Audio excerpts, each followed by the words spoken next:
mais um culto nessa noite. Quero agradecer que você que tem acompanhado os nossos cultos através do nosso canal, que esteve conosco na manhã, de manhã, agora está conosco nesse culto da noite. Que Deus venha falar no seu coração mais uma vez através dos nossos cultos.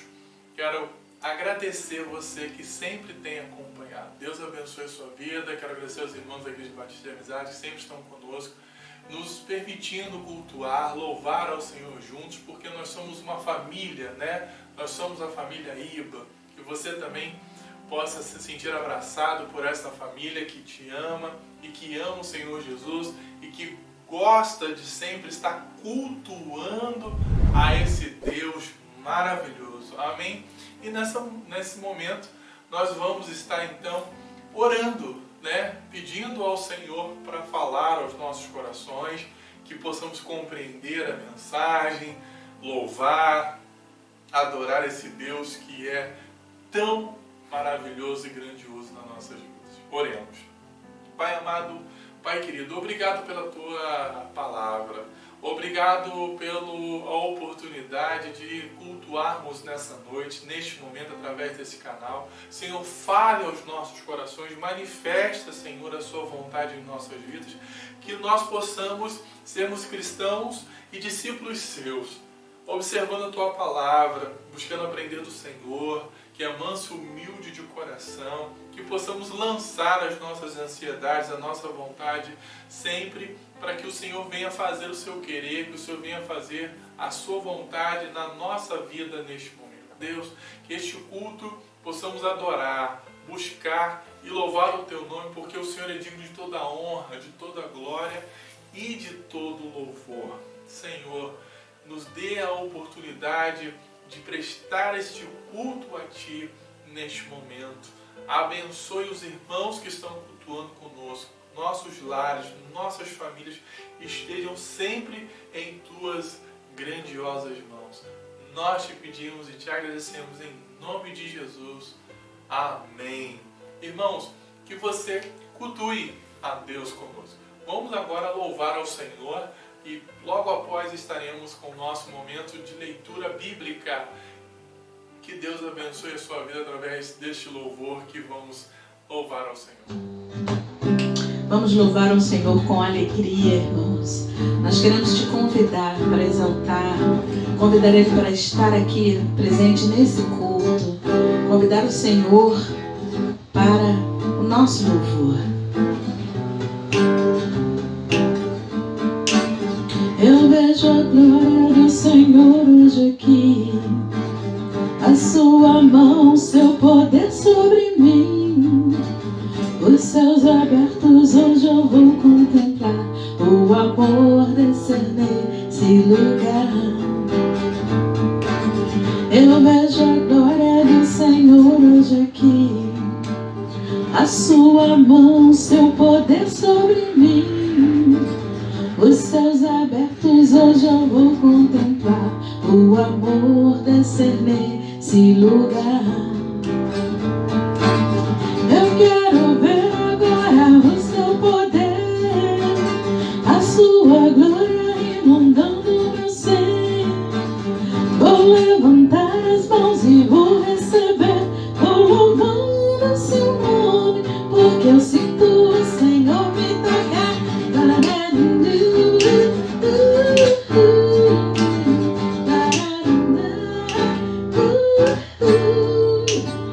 Eu vejo a glória do Senhor hoje aqui, a sua mão, seu poder sobre mim.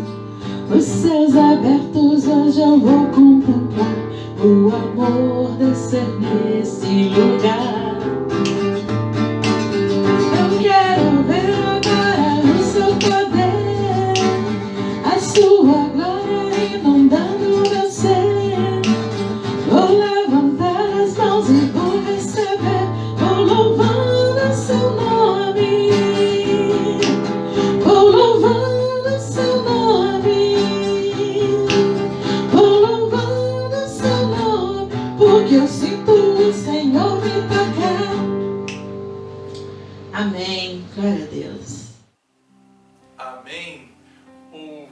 maravilhoso, irmãos, louvar ao Senhor, cantar a este Deus grandioso, poderoso, que Ele é digno de toda a honra, de toda a glória. Amém? Por gentileza, irmãos, abra sua Bíblia conosco no Evangelho de Mateus. Nós vamos ler o capítulo 5. E eu quero convidar você a ler apenas conosco 3 versículos. Versículo 13, 14, 15, 4 e o versículo 16, que é um texto que eu sei que você já deve ter apreciado, mas ele vai apresentar para nós quem somos diante deste mundo perdido, o que nós deveríamos ser, o que o Mestre gostaria que eu e você fôssemos neste mundo que está debaixo de trevas e perdido. Diz assim, que nós deveríamos ser o quê? O sal e a luz da terra, né? E a luz do mundo. Diz assim, Mateus capítulo 5, versículo 13, 14, 15 e 16. Vocês são o sal da terra, mas se o sal perder o seu sabor, como restaurá-lo?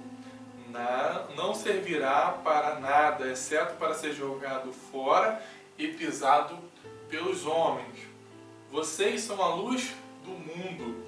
Não se pode esconder uma cidade construída sobre um monte. E também, ninguém acende uma candeia e coloca debaixo de uma vasilha.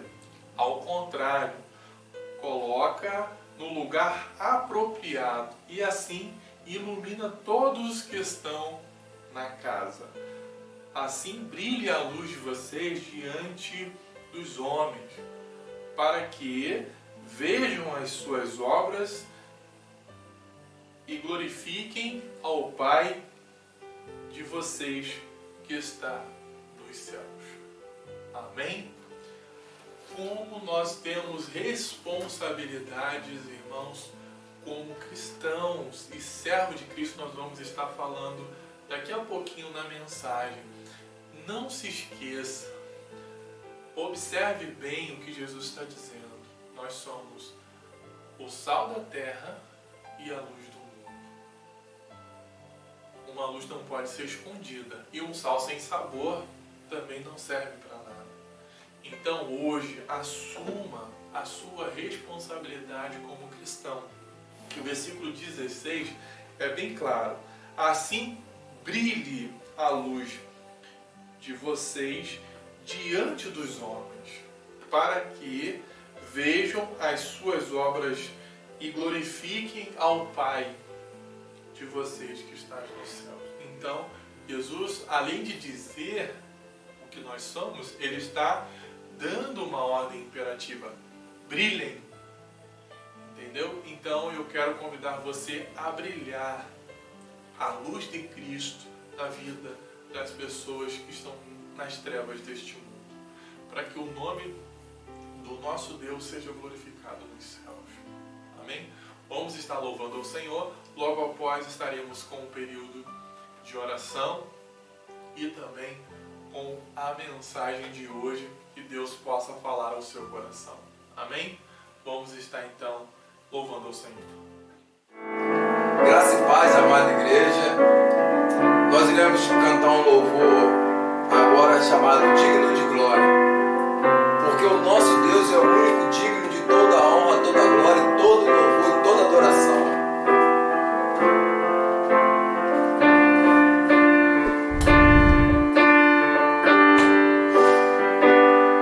Digno de glória e honra, levantamos nossas mãos para o teu nome exaltar. Digno de glória e honra, levantamos nossas mãos para teu nome exaltar. Porque grande és tu, maravilhas fazes tu, não há outro igual a ti, não há outro igual a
aproveite essa rica oportunidade de louvar ao Senhor, de cultuar ao nosso Deus que é digno de toda a honra, de toda a glória. Amém?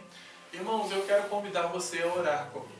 A vida do cristão, ela precisa ser de oração. Você que talvez esteja agora desanimado, com um problema, com uma situação difícil de resolver a sua vida, não esqueça de orar, não esqueça de buscar a Deus, porque esse momento de oração você vai estar externando para Deus tudo aquilo que você precisa, tudo aquilo que você está passando. Deus conhece o nosso coração, as nossas necessidades, sim, mas Ele, quando eu oro, eu estou mostrando que eu dependo de Deus. Porque eu não oro, então eu não estou dependendo desse Deus. E isso que é maravilhoso quando nós temos uma ação de oração, de interceder a Deus pelas nossas necessidades. Amém? Eu quero orar você já colocando alguns pedidos. Nós temos aqui orado, pelo nosso irmão Tarcísio, que se recupera, está bem na casa da sua filha, pela nossa irmã Maria de Lourdes, orando por alguns amigos nossos que pediu oração, tem pedido oração a nós, nosso irmão Juarez, o nosso irmão Júnior, e que você também possa colocar as suas petições, as suas necessidades diante de Deus, porque Ele tenho certeza que Deus sempre ouvirá as suas orações. Amém? Vamos estar orando ao Senhor neste momento. Pai amado, Pai querido, como é maravilhoso saber que o Senhor ouve as nossas orações. Como é precioso saber que o Senhor está sempre atento a nos ouvir. Porque o Senhor é um Deus de amor. É um Deus que é um Deus Pai, que sempre está de braços abertos e pronto a ouvir as nossas necessidades. Deus, nós oramos gratos por tudo aquilo que o Senhor tem realizado e tudo que o Senhor tem feito na nossa vida. Deus abençoe a vida do nosso irmão Tarcísio, sua recuperação, que o seu pé fique bom, para que ele volte a ter a sua vida normal. Abençoe a nossa irmã Maria de Lourdes, o seu joelho, Deus, que tem causado sofrimento à tua serva, que ela possa conseguir passar por essa cirurgia, para que ela consiga andar melhor, consiga fazer os seus afazeres com maior mobilidade. Deus, abençoe a vida do irmão Juarez, que aguarda uma cirurgia através dos meios públicos. Sabemos que a saúde do nosso país é muito precária. Ajude, ó Deus, a irmã Arli, junto com os seus filhos, o Bruno, a ajudar o seu pai a passar por esse momento de dificuldade. Abençoe neste momento, Senhor, a vida do nosso irmão Júnior, nosso amigo, que também aguarda essa cirurgia, que tem passado por problemas renais, que o Senhor possa estar aliviando suas dores, ouvindo, ó Deus, as petições da sua família, da sua esposa. Que o Senhor esteja abençoando o seu lar. Obrigado, Deus, por essa rica oportunidade de orar, de ter a certeza que o Senhor nos ouve.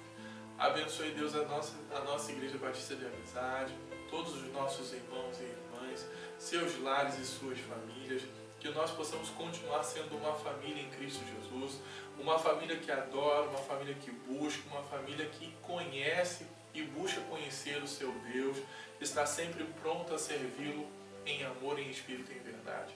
Nós agradecemos por essa rica oportunidade de cultuar, de adorar e de orar ao Senhor nesta noite, em nome de Jesus.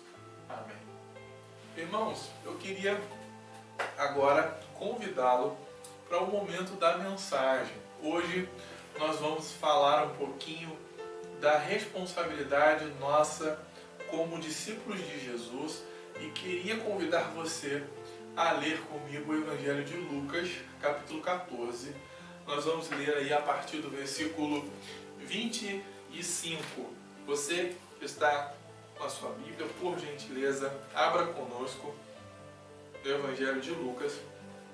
Nós vamos ler aí o capítulo 14, versículos de 25 a 35.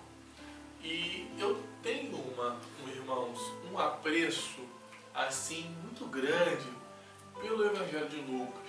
E eu vou explicar para os irmãos na nossa pequena introdução o porquê da minha admiração sobre o Evangelho de Lucas. E queria que você acompanhasse a leitura conosco. Hoje estou usando a NVI, Nova Versão Internacional, é uma versão que eu aprecio, você acompanhe na leitura da sua Bíblia. Diz assim o texto para nós: uma grande multidão ia acompanhando Jesus.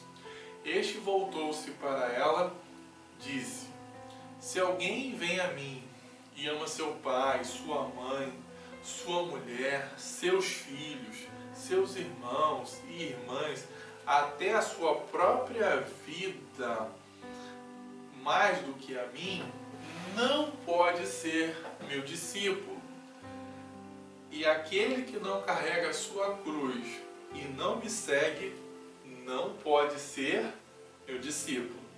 Qual de vocês, se quiser construir uma torre, primeiro se assenta e calcula o preço, para ver se tem dinheiro suficiente para contemplá-la? Pois, se lançar o alicerce e não for capaz de terminá-la, todos os que virem rirão dele, dizendo: este homem começou a construir e não foi capaz de terminar. Ou qual o rei que, pretendendo sair à guerra contra outro rei, primeiro não se assenta e pensa se com 10.000 homens é capaz de enfrentar aquele que vem contra ele com 20.000? Se não for capaz, enviará uma delegação, enquanto o outro ainda está longe, e pedirá um acordo de paz.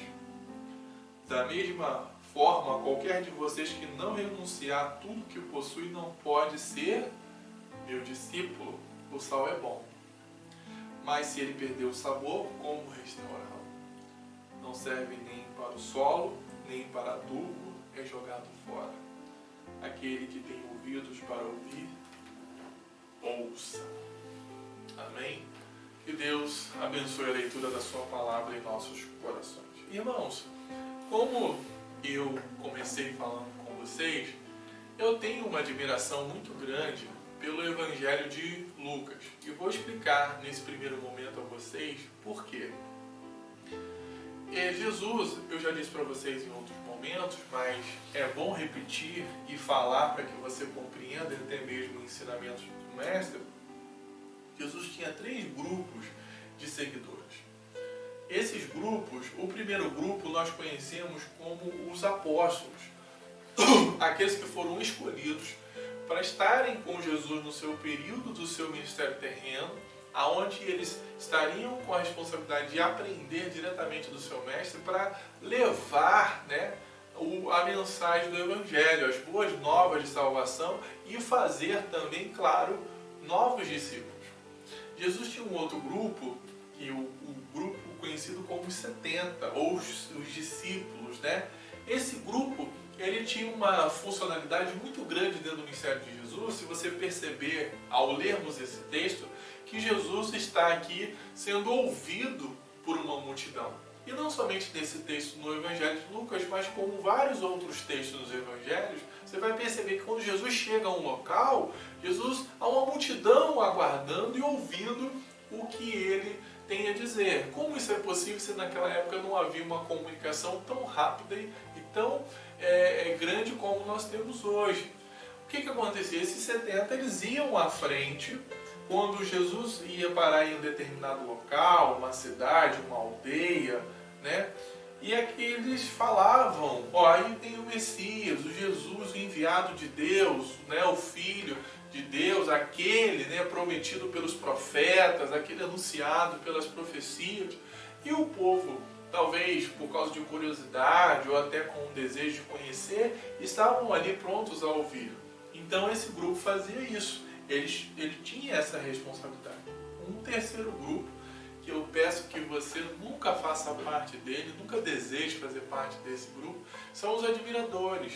Aquele grupo que admirava Jesus pelas suas lindas palavras, que estava pronto ali a ouvir uma bela mensagem, um conforto para o seu coração, queria também conseguir alguma coisa, um pão de graça, um peixe de graça, mas logo que ele recebia aquilo que ele estava interessado, logo voltava à sua vida normal, à sua rotina, e não queria continuar seguindo Jesus. Infelizmente, nós conhecemos, sabemos que este grupo ainda é presente, às vezes até em nossas igrejas, né? Quando alguém recebe aquilo que tanto desejou e orou, logo esquece do seu mestre, esquece de Cristo e volta para a sua vida.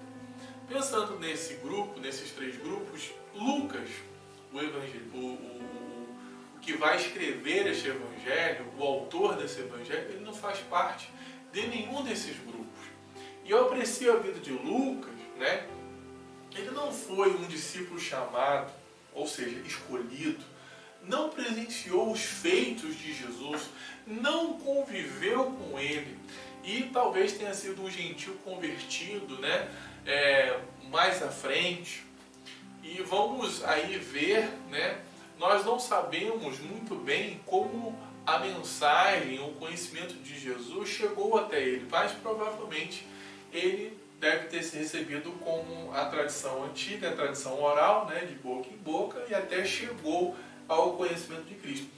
Mas, contudo, ele ficou fascinado com a história de Jesus. Deixou algumas prioridades em busca de conhecer sobre o seu mestre, sobre o mestre, né? Lembrando que ele não teve, olha só, ele não teve contato com Jesus. Mas você vê que o texto que nós lemos aqui parece que Lucas está do lado de Jesus. Parece que Lucas está ouvindo tudo aquilo que Jesus está falando. Isso mostra o quanta intimidade este homem conseguiu ter com Jesus, mesmo sem ver os seus milagres, mesmo sem presenciar os seus feitos.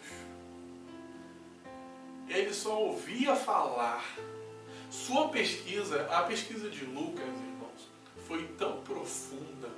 O Evangelho de Lucas, né, ele entrou no grupo dos Evangelhos sinóticos.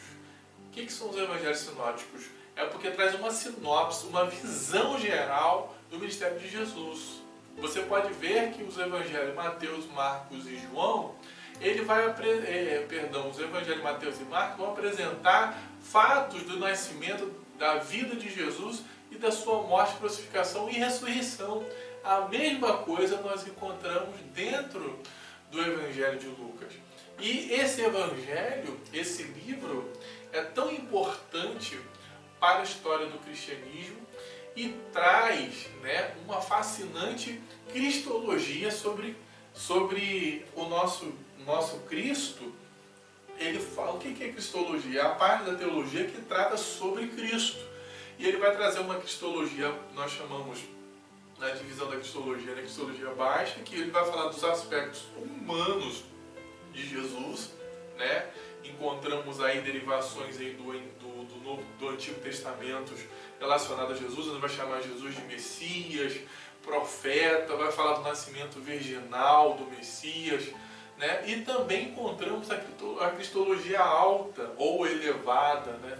Como alguns teólogos dizem, e coloca Jesus numa esfera de divindade, onde Jesus é chamado de Filho de Deus, né? E Filho de Deus e Salvador do mundo, o verdadeiro Messias. E parece, irmãos, que Lucas não parou, fica bem evidente. Isso não foi somente o bastante para Lucas. Além de Lucas aprofundar sobre a vida de Jesus, sobre o ministério de Jesus, de conhecer tanto Cristo que parece que ele está traduzindo, né, literalmente o que Jesus está dizendo, ele também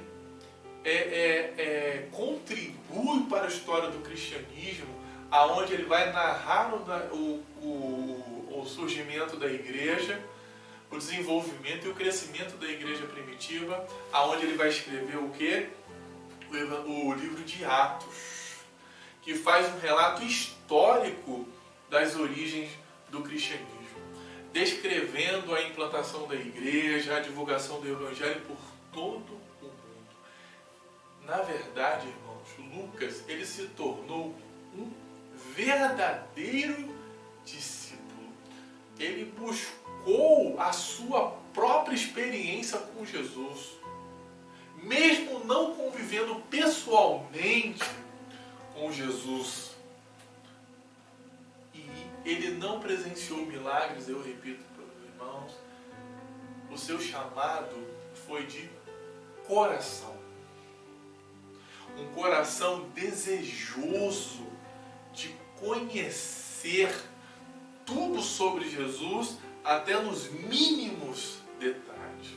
Ele contribuiu para o crescimento do Evangelho que chegou até nós. Ele se tornou nada mais, nada menos do que um dos companheiros mais leal de Paulo, que Paulo vai chamar do médico amado, se você for para Colossenses capítulo 4, versículo 14. E ele não abandonou o amigo Paulo, como você vai ler em 2 Timóteo capítulo 4, versículo 11, assim, só Lucas está comigo. Ele foi um verdadeiro cooperador, se você for para Filemão, versículo 24.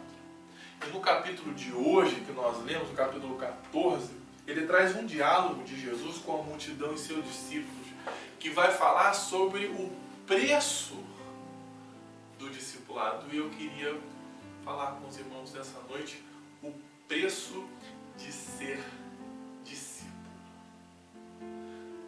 Amém? E eu gostaria de destacar uma frase do nosso querido evangelista Billy Graham, que ele vai dizer assim: a salvação é de graça, mas o discipulado custa tudo o que temos. Repetindo, a salvação é de graça, mas o discipulado custa tudo o que temos.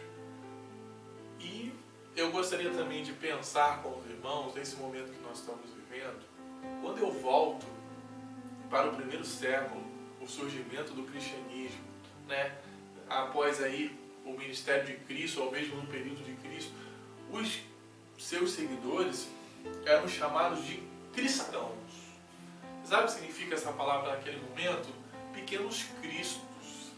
Esses seguidores, quando se identificava como seguidor de Cristo, estava dizendo ali vai um pequeno Cristo, pois ele segue a Cristo. E hoje, né, nós perdemos essa nomenclatura tão real de identificação com o nosso mestre, e hoje nós somos chamados de evangelho. Eu não aprecio essa palavra e vou explicar para os irmãos por quê. Quando eu vou para a origem do cristianismo, nós somos chamados de cristãos e de discípulo. Eu aprecio muito a palavra discípulo porque o que é discípulo? É aprendiz. Quando eu sou discípulo, eu aprecio aquele meu mestre, eu aprecio seus valores, eu aprecio a sua vida, eu quero ser igual, eu quero ser idêntico ao meu mestre. E hoje nós não somos mais chamados nem de cristão e muito menos de discípulos de Jesus.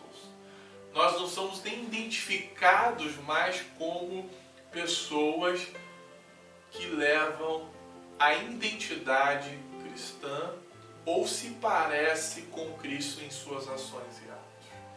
E isso se perde a cada dia. Hoje nós somos chamados evangélicos. Se você não sabe, essa nomenclatura surgiu nos Estados Unidos na década de 60, aonde o surgimento de muitas igrejas, infelizmente uma herança, né, que nós tivemos aí de outros movimentos, né, que são chamados de movimentos cristãos, e esses movimentos trouxeram heranças para nós como essa, e aí, por causa de aonde você chegava, você é o quê? Eu sou protestante tal, eu sou protestante e pertenço à igreja tal, e surgiu tantas e tantas denominações e tantas igrejas, dos nomes mais diversos e nomes estranhos também, e aí criaram-se a nomenclatura, como nós temos esse hábito, né, que põe tudo num pacote. Então, são evangélicos, são tudo evangélico. Tudo é evangélico. Então, quando eu digo que eu sou evangélico, eu estou dizendo que eu apoio, eu defendo e sou a favor de toda e qualquer linha de pensamento do evangelho atual. E não é bem assim. Quando eu chego no local, você é evangélico? Não, eu sou protestante. Sou batista. Pertenço à denominação batista. Então, aí a pessoa não compreende, eu tenho que fazer essa explicação, infelizmente é real, e a pessoa no final das contas concorda. E nesse momento levantando essa ideia também, nós precisamos voltar aos nossos valores principais, cristãos e discípulos de Jesus. Então, quando eu digo que sobre o preço de ser discípulo, eu falo logo que Jesus está falando no versículo 26, e o primeiro ponto para nós pensarmos o preço de ser discípulo, deixar tudo. Você percebeu o que ele falou no versículo 26? Você leu e disse, olha só, ele vai dizer claramente, se alguém vem a mim e ama seu pai, sua mulher, seus filhos, irmãos, irmã, até a sua própria vida, mais do que a mim, não pode ser meu discípulo. Jesus, então Jovelino, você quer me dizer, pastor Jovelino, que Jesus está dizendo que eu tenho que largar o meu pai, abandonar a minha mãe, abandonar tudo e seguir somente a Ele? Jesus está querendo dizer aqui, irmãos, nenhum outro relacionamento é mais importante para o discípulo do que o seu relacionamento com o seu mestre. Você entendeu? Jesus está dizendo, nenhum outro relacionamento que você tenha na sua vida pode ser mais importante que o seu relacionamento com Cristo. E quando eu vou para um outro evangelho, aí falando de um apóstolo que viveu com Jesus, que é Mateus, no capítulo 10, versículo 37, diz assim, quem ama o seu pai ou sua mãe mais do que a mim, não é digno de mim. E quem ama o seu filho ou sua filha mais do que a mim, não é digno de mim. Infelizmente, irmãos, eu já, como pastor, vivencio isso e já vivenciei dentro do pouco tempo do meu ministério, eu ainda vou fazer 6 anos de ministério esse ano, mas quantos esposos ou esposas ou filhos, eu passei por isso no período quando eu me converti, de quando você toma uma decisão em Cristo, aquela pessoa parece que você tomou a decisão errada, parece que você seguiu um caminho errado. Eu já falei com os irmãos em alguns momentos quando eu conto o meu testemunho, que o meu pai foi duramente contra quando eu aceitei Jesus. Claro, ele vinha de uma experiência difícil com Deus, né, com a ausência e o desaparecimento da minha mãe, que ele não compreendeu muito bem. Quando eu falei que eu era cristão, ele falou, rapaz, tanta coisa boa você fazer, você vai ser cristão, sua vida vai virar isso e aquilo. Ele usou, infelizmente, palavras que eu não gosto, que eu não posso aqui traduzir ou falar para os irmãos, transmitir aos irmãos. Mas eu falei, pai, eu decidi servir a Cristo. E eu tenho certeza que eu não tomei decisão errada. Eu gostaria que o Senhor me respeitasse. Agora, se o Senhor não respeita, nós conhecemos em outros países pessoas que são mortas pela sua própria família pelo fato de ter se decidido em Cristo. Talvez para você, aqui no Brasil, onde a liberdade é real, né, a liberdade religiosa, mas em outros países, as pessoas que tomam decisões por serem cristãos é denunciado pela sua própria família e morto. E eles são convenientes, aceitam de uma forma tão tranquila isso e até denunciam para que aquela pessoa seja morta porque ela deixou o seu Deus e agora está servindo a Jesus. E aquela pessoa não nega Jesus e acaba morrendo por causa de Cristo. E é isso que nós temos que compreender. O preço de ser discípulo é deixar tudo. Nada, nem qualquer outra coisa é mais importante na vida do discípulo do que seguir ao seu mestre. Ele não pode amar nem mais a sua própria vida, porque se eu amo minha própria vida, aí quando acontecer alguma coisa, com certeza eu vou negar a Jesus. E é por isso que muitos de nós temos negado a Jesus. Às vezes a gente pensa que negar a Jesus é simplesmente botar uma arma na cabeça de alguém, mas se você não negar a Jesus, você vai morrer. Nós negamos Jesus com os nossos atos, com as nossas escolhas, com aquilo que está distante de uma decisão feita, que deveria não ser feita por um discípulo de Cristo. Por isso que é importante nós aprendermos e voltarmos aos nossos princípios bíblicos e entender que muitas das vezes nós estamos trocando até Jesus por aquilo que nós queremos e desejamos. Por causa da minha vida, que eu quero meu desejo, eu quero meu pecado, eu quero meu erro. está pronto a pagar o seu preço, ele está pronto a deixar tudo. Segundo ponto, o preço de ser discípulo, levar a cruz. Você percebeu o que ele diz no versículo 30? Perdão, no versículo 27, ele diz assim: e aquele que não carregar a sua cruz e não me segue, não pode ser meu discípulo. Aí você vai voltar para Mateus 16, 24, é um texto parecido, mas aí ele vai dizer assim: então disse Jesus aos seus discípulos, se alguém quiser vir após mim, negue-se a si mesmo, tome a sua cruz, ou a cruz de cada dia, e siga-me. Aí falando um pouquinho desse evangelho de hoje, um evangelho sem a presença da cruz. Nós podemos ver hoje um evangelho light, um evangelho onde a cruz não é pregada e a cruz não faz sentido. O verdadeiro discípulo, ele vai dizer assim: aquele que não carrega a sua cruz e não me segue não pode ser meu discípulo. Nós queremos rejeitar o sofrimento, os problemas. Queremos que Jesus resolva todos os nossos problemas financeiros, econômicos, emocionais, de todos eles. Nós, se for possível, a gente abandona a nossa cruz no primeiro momento. Um discípulo jamais vai fazer isso, porque o seu mestre não abandonou a cruz. O seu mestre jamais disse não ao propósito de salvação que ele teve por nós. Aquilo que ele sofreu, as renúncias que ele teve, renunciou à dor, à vergonha, à humilhação, tudo por mim e por você.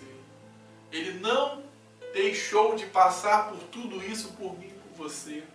Ele não disse não à cruz. E nós estamos, às vezes, dizendo a cruz todo dia, abandonamos, projetos, tudo, porque nós não queremos o sofrimento. O sofrimento faz parte da nossa vida. Não sei o que você está vivendo hoje, não abandone a sua cruz. Porque Jesus disse que aqueles que estão cansados e sobrecarregados, vinde a mim todos vós que estáis cansados e sobrecarregados, que eu vos aliviarei, porque o meu fardo é leve e o meu jugo é suave. Jesus sempre vai querer caminhar com você, mas nós não queremos carregar e muito menos convidamos Jesus para nos ajudar nessa caminhada e desistimos, porque não queremos negar a nós mesmos, à nossa vontade, aquilo que eu quero, aquilo que eu penso. Eu lembro muito bem daquele jovem rico que chegou até Jesus e voltou triste, quando ele disse para Jesus, ele perguntou: Jesus, eu quero te seguir, o que eu tenho que fazer?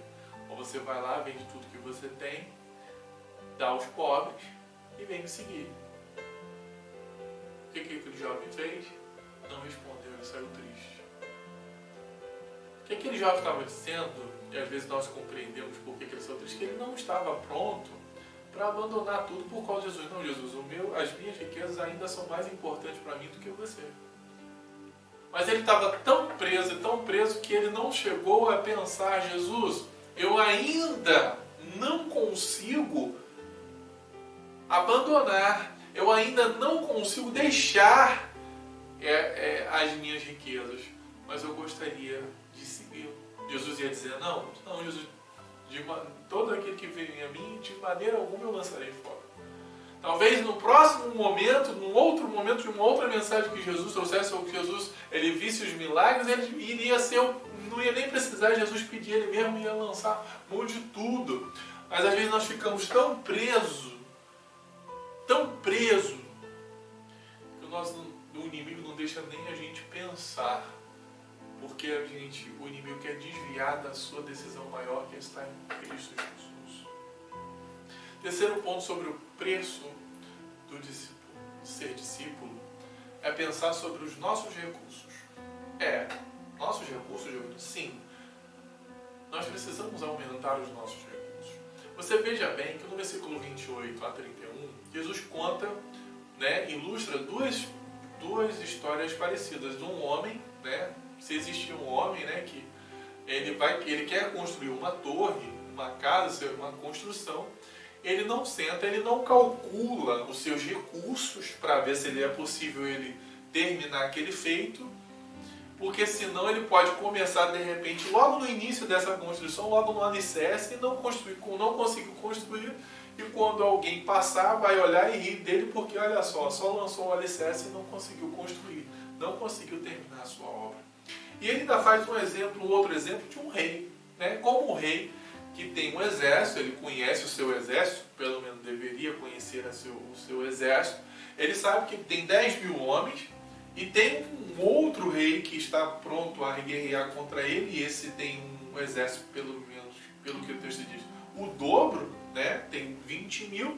Ele compreende que não é possível vencer, então ele vai, é muito comum naquela época, um rei buscar, né, um acordo de paz para ver se não é vencido, destruído, ou de repente conseguir uma nova aliança. E aquele rei então vai lá e tenta fazer um tratado para que não seja vencido. Eu quero dizer para você, para os irmãos, os nossos recursos também são limitados. Às vezes nós somos igual a esse homem ou igual a este rei. E como que nós aumentamos os nossos recursos? Aqui eu quero dizer recursos espirituais, porque para seguir a Jesus não são recursos financeiros. Mas Jesus ilustra isso para ficar clara essa compreensão administrativa, né, que quase todos nós temos, porque todos nós precisamos viver e sobreviver em todas as épocas. Então nós sabemos aquele recurso vai dar ou não para fazer algo. Nós aqui precisamos, Jesus está querendo dizer, assim também nós precisamos calcular os nossos recursos espirituais. E como nós aumentamos os nossos recursos espirituais? É simples, orando, buscando a Deus, lendo a Bíblia, e entre outros.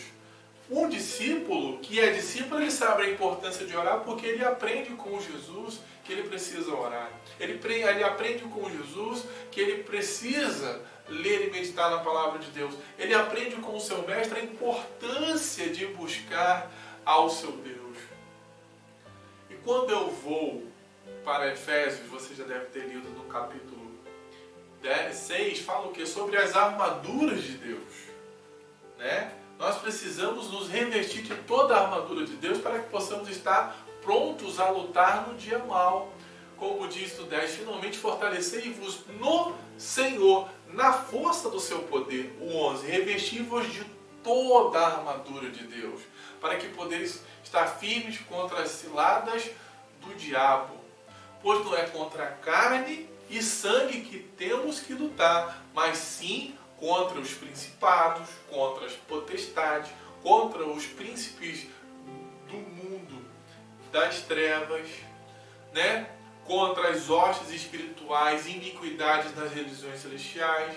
Portanto, tomai toda a armadura de Deus para que possais resistir no dia mau e, havendo feito tudo isso, permaneceis firmes.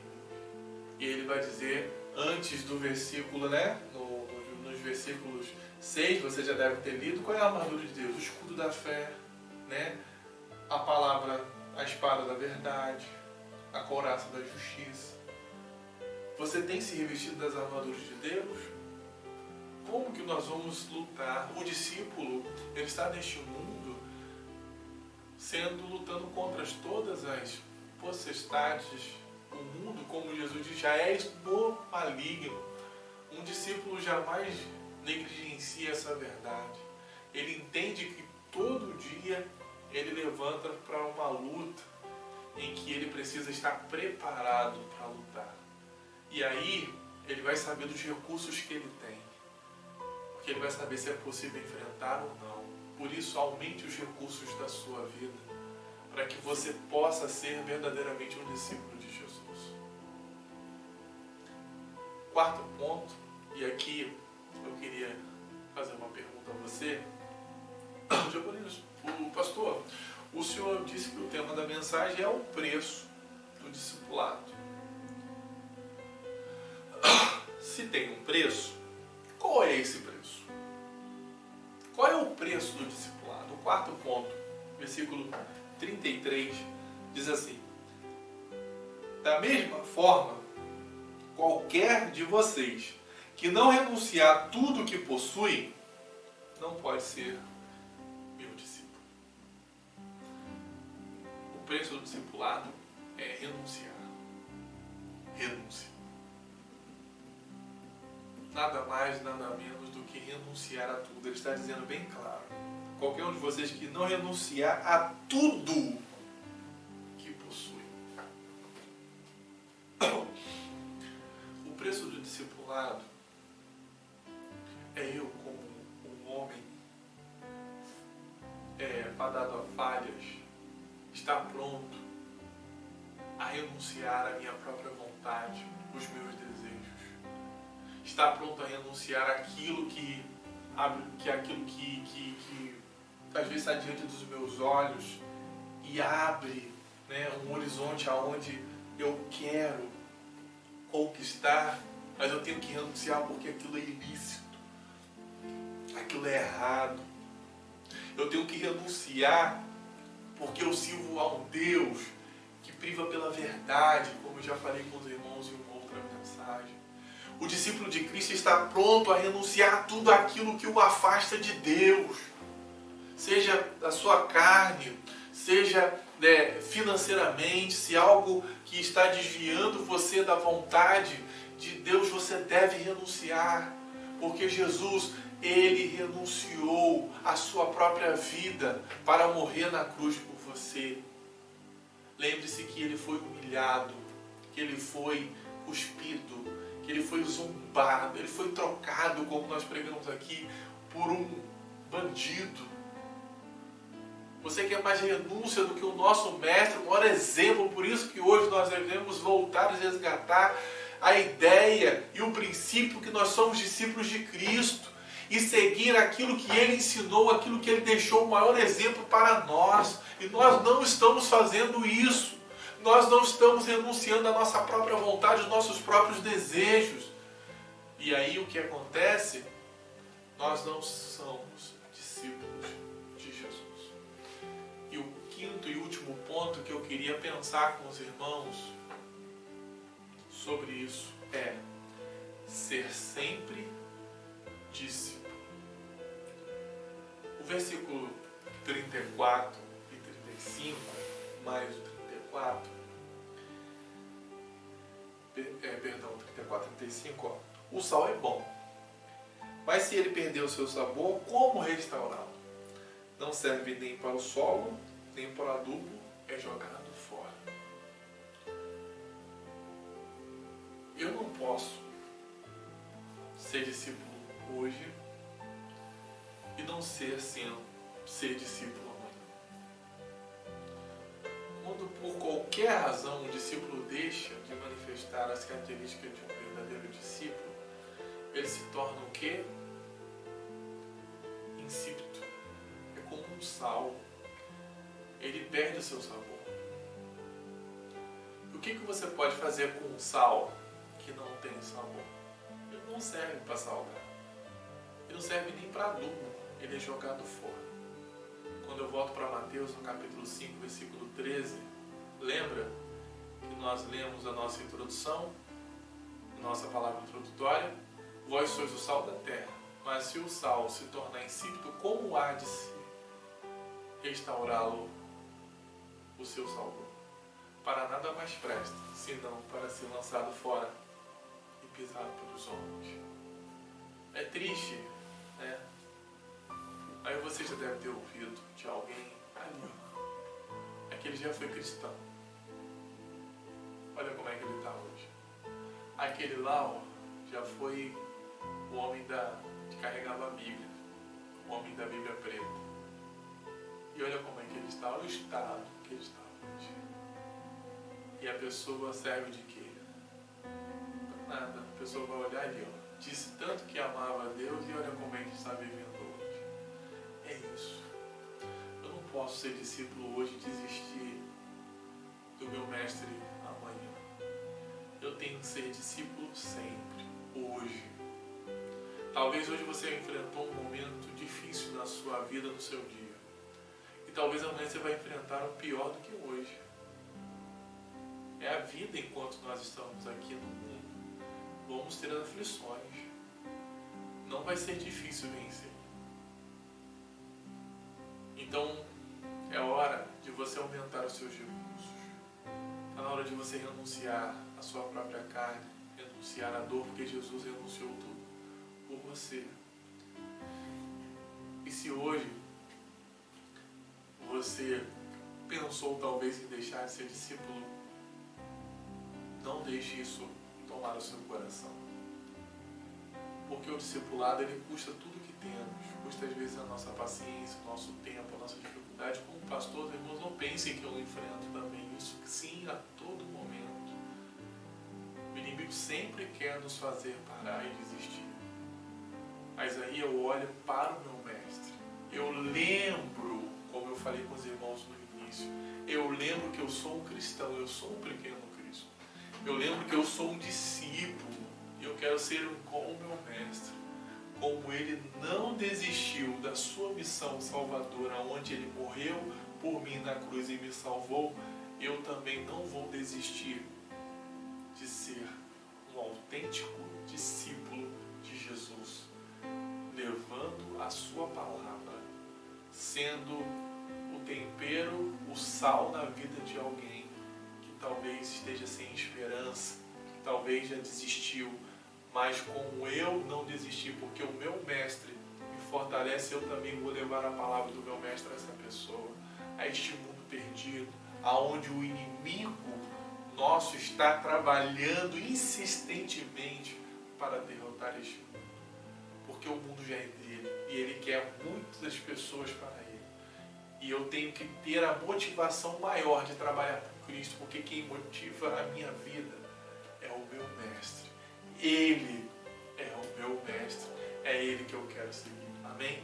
Vamos orar neste momento, agradecendo ao Senhor. Se você nessa noite quer ser um discípulo de Jesus, tome a sua decisão por Cristo. Eu não quero prometer que você terá vida fácil, não. Mas eu tenho certeza que você terá um mestre a quem você vai ter o maior exemplo a seguir. Você vai ter um mestre que vai estar do seu lado, compartilhando todas as suas dores e seus desafios. Você terá um mestre que vai te mostrar o caminho que você deve seguir todo momento.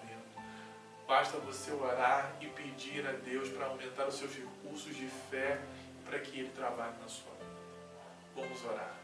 Amado Deus e querido Pai, nós te agradecemos por essa palavra. Obrigado, Deus, porque o Senhor tem nos ensinado os valores cristãos verdadeiros. Que nós possamos hoje ser o sal da terra e a luz do mundo. Nós possamos nos tornar servos seus, discípulos do Senhor Jesus. Que o Senhor possa falar ao nosso coração todos os dias que jamais devemos renunciar ao Senhor por qualquer coisa, porque não há nada mais valioso para o cristão do que o seu mestre, do que Jesus. O Senhor, graças a Deus, não desistiu da cruz e carregou a sua cruz até o final. Que nós possamos também renunciar a nós mesmos e carregar a nossa cruz e buscar ser um discípulo hoje e sempre até a sua volta. Nós te agradecemos, ó Deus, por esta palavra, por este culto, por esta rica oportunidade de cultuar ao Senhor, o nosso Mestre.